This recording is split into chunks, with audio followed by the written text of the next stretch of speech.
Daniel and Emma had been dating each other for a couple of years now. When Daniel proposed to her, she was over the moon. They loved each other and were happy to spend the rest of their lives together. I know you are sincere, but are you sure you want to marry early? I don't even have my own home or a good paying job right now. Yes, I am 100% sure. What matters to me is spending time with you and being there for you when you need me. I am fine with living with your mother. She is so nice to me and it will be wonderful to spend time with her as well. Don't stress too much about all this for now. Let's plan for our wedding and look forward to the happy days ahead of us.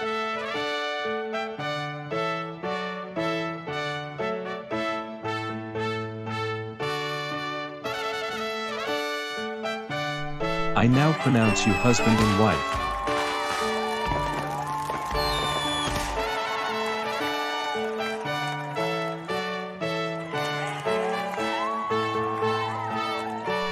Oh God. I am so happy for you both. Emma dear, you look so pretty.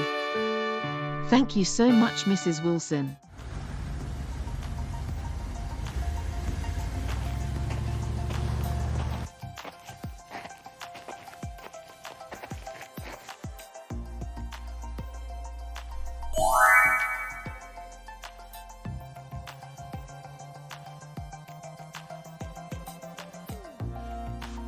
Mrs. Wilson, can you please get that bag for me?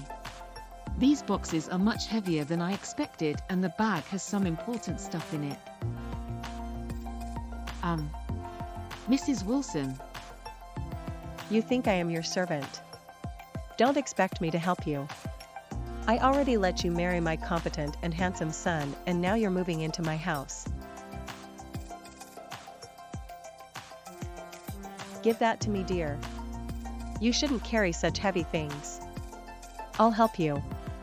Don't worry about any sort of work while you are here, and think of me as your mother and this house as your own. Emma lost her job a few days ago, and hence while Daniel is out for work, Emma stays at home with Daniel's mother. Emma, since you are living in this house for free, you need to do all the dishes, wash all the clothes, and clean the house. And don't forget to cook food. All right. So Emma did all the chores and cleaned the whole house. By the end of the day she was very tired, and when Daniel returned from work she was sleeping. Mom, I am home. My son. You must be very tired. Take a shower and come and have dinner with me. Although I was tired from working all day, I cooked your favorite dish for you. You did all the work? Didn't Emma help you? Yes, she did help a little, but then she went into her room, and when I went to call her out she was sleeping, so I didn't wake her up. Don't tell her that I told this to you. She'll adjust with time. Mom, you are amazing. You care so much for Emma. I love you. They go inside together and have dinner. When Emma wakes up, both of them have already eaten, so she eats alone.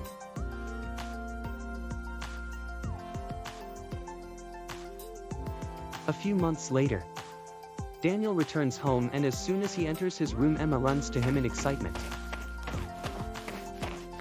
Daniel, I have some amazing news for you. What is it? You are going to be a father soon. What? Oh God. This is such amazing news. I am so happy. Yes, so am I. The reports came this afternoon, and I had been waiting to tell you since then. Did you tell Mom?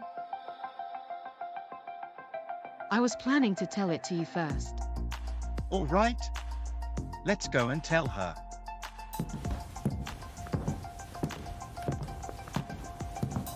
Mom, I have amazing news to share. What is it? Did you get a promotion? It's even better than that. Emma is expecting. Congratulations. I am so happy for you both. Emma, you need to take special care of yourself from now on. Although I already don't let you do much work, starting today, I'll do everything. Thank you so much, Mrs. Wilson. You are the best. Emma believed that after hearing the good news, Mrs. Wilson had changed and would now take care of Emma. The next day, while she is resting in her room, Daniel's mother comes inside and gets angry. Why are you still lying around? You are lazy. You think I meant it when I asked you to rest. I won't tolerate you lying around in the house uselessly. Complete all the household work. But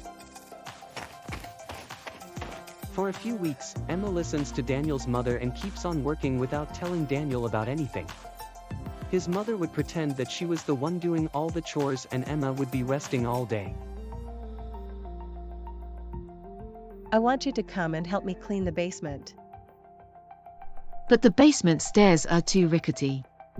It might be risky for me. Here you go again, you good-for-nothing, lazy woman. My son is so good-looking and competent. I never wanted him to marry you, but he didn't want to leave you. You don't even have a job. You should thank me for letting you stay in my house.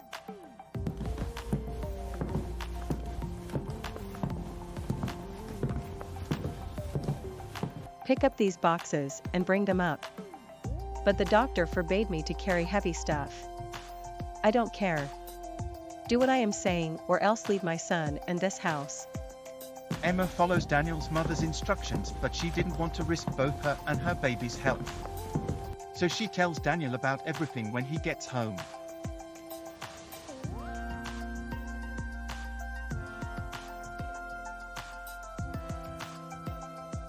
How dare you say such things about my mother? I know how kind she is and how good she has been to you. I felt you left all the work to her, but I never pointed that out because Mom asked me not to. You are being extremely selfish. I am very disappointed in you.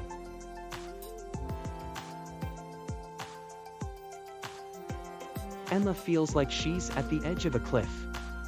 She can either continue doing tasks that could risk her child's life or continue living in this house.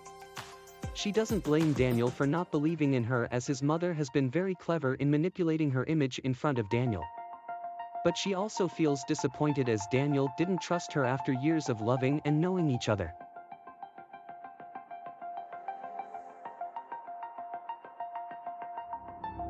Get out of my house.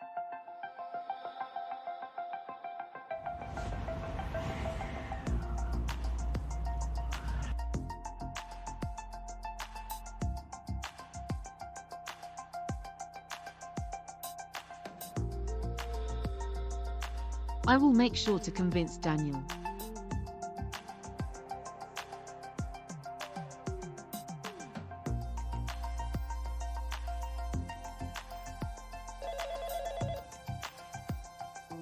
Am I reaching to Mr. Daniel Wilson's family? Yes, is everything all right?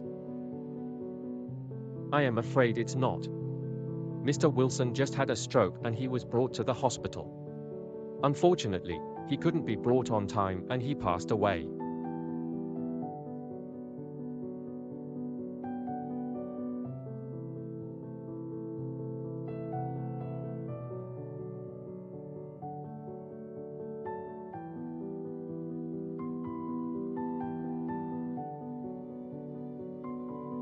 Emma couldn't accept the fact that her husband is not with her anymore. She felt like her whole world had ended and it was devastating for her. Her husband was very young and having a stroke was unpredictable. But the unpredictable had happened. Daniel, I miss you so much. The doctor said our child will be here in a few weeks. I feel very bad that she would not have a father who will love her.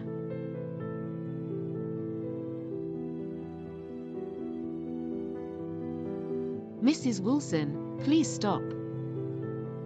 You took my lovely son away from me. Get out of my house. I won't stand you staying here any longer. You useless and misfortunate woman. But I don't have anywhere to go. What will I do? Please have mercy on me. I beg you. Mrs. Wilson was stubborn and before Emma could protest she slammed the door. Emma had nowhere to go. She took her stuff and started living on the streets. At first she sold her belongings to get food, but then she ran out of that as well. She started begging for food, and when she doesn't get any food, she starts eating from trash. I guess Mrs. Wilson was right. I am misfortunate and useless. I lost my parents and my husband. I don't have a job or a home or money. I won't even be able to provide for my baby.